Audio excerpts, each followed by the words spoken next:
அவைலபிளா இருக்கு. ஸோ நீங்க நான் நார்மலா சாரி வைக்கும் போதே உங்களுக்கு தெரியல இந்த ஃபைனல் லுக் இப்படிதான் இருக்கும். அண்ட் சாரியோடைய பல்லு இதான் உங்களுக்கு சாரியோட பல்லு அண்ட் சாரியோட பிளவுஸ்.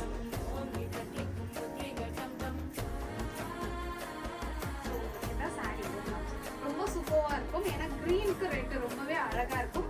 இதுல வந்துட்டு ஒரு 4 கலர்ஸ் அவைலபிளா இருக்கு. நான் ஒரு கலரை காமிக்கிறேன். இதுல உங்களுக்கு எந்த கலர் பிடிச்சிருந்தாலும் ஸ்கிரீன்ஷாட் எடுத்துக்கோங்க.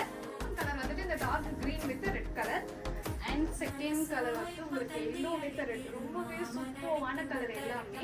அண்ட் நெக்ஸ்ட் கலர் வந்துட்டு உங்களுக்கு ஒயிட் வித் ரெட் கலர்ல வரும். மோஸ்ட்லி எல்லாமே ரெட்லயே இருக்கு. ஸோ இது வந்து உங்களுக்கு க்ரீம் வித் மெரூன் கலர், உங்களுக்கு பிங்க் வித் ராமா ப்ளூ கலர்ல வரும். ரொம்ப சூப்பராக இருக்கும். இந்த ஃப்ளீட் எடுக்கிறது எல்லாமே ரொம்ப ஈஸியாக இருக்கும். நான் ஜஸ்ட் இப்படி வச்சு காமிக்கும் போது நீங்கள் பார்த்தீங்கன்னா ரொம்ப ஈஸி, எல்லாமே ஈஸியாக கட்டிடலாம். அண்ட் நெக்ஸ்ட் கலர் வந்து wine with maroon colour border வந்துருக்கும். ஆடியோ ஆஃபரில் போட்டுருக்கும், யாரும் மிஸ் பண்ணி